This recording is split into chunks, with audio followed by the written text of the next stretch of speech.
Hello everyone!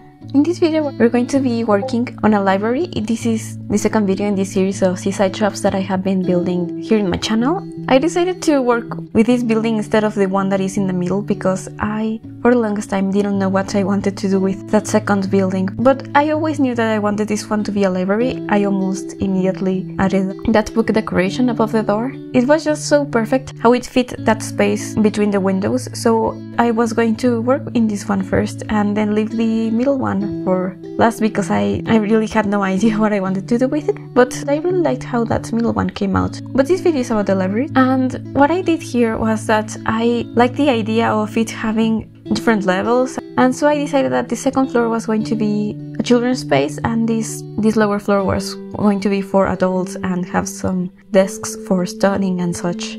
But I also really wanted there to be a split level here because one of my favorite bookstores was in a house, and it was like a really charming little house, and they had this split level. I think maybe it had been a living room or something that had this fake fireplace, and I live in a place that is very warm. You don't need a fireplace where I live, like, at all. And that area, the split level area, was like the children's section, and it had all these illustrated books and it was amazing. So I wanted to have something of that here. But here in the downstairs I have decided to have a mixture of the bookcases from Discover University, the tall ones. I think those are like really beautiful, and some from the Book Nook kit. They fit really well in here and that made me very happy. I also decided to have a restroom next to the stairs, and I really wanted everything in here to be this dark wood, to look very sort of academic, I suppose. And I also wanted there to be some areas that were like more for reading and some more for studying. So I added some desks and I added a laptop to one of them because I didn't want this to look like that was the computer that belonged to the library. I wanted it to look like somebody was studying and they brought their own laptop.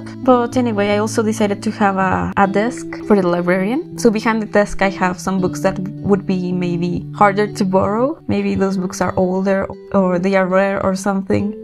So the librarian has them behind them, and next to it I have a section that is kind of messy, like those books that have been returned. And I also wanted to have a table next to the door, so that's where you are supposed to leave the books that you are returning. By the way, I'm going to be uploading this to the gallery, but I was thinking that I would wait until I have uploaded all of the videos in this series, so that should be up in a few days.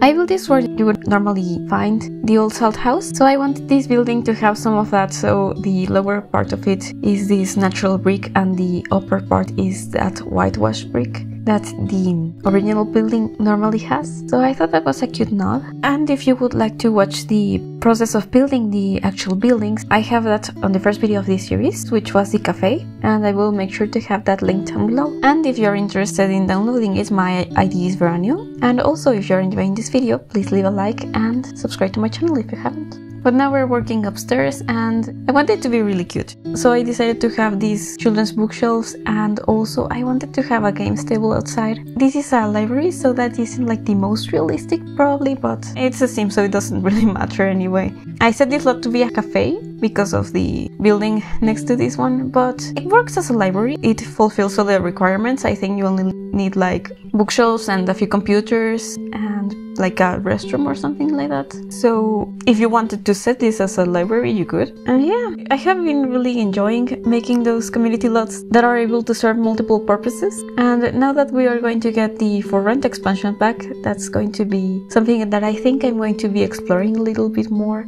Maybe make something that looks like a business but have apartments or houses next to it. I don't know how functional that's going to be, but if you had like a bar, you can always hire a bartender so it would look like a bar, and you could set the properties of the lot to be like, I don't know, teen neighborhood or something that would make it so that there would be many Sims in the area. But anyway, I am just decorating this children's section. I wanted to have a really cute set of furniture. I chose to use the couches from Parenthood and also that spare chair from the base game. I have always really liked that chair.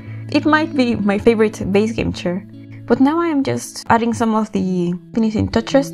I wanted to add a little side table to that space that I sectioned off on the split level area so that it didn't look like it was open. And that's pretty much it for this video. Thank you so much for watching. Don't forget to be on the lookout for the last video in this series, and I will see you next time.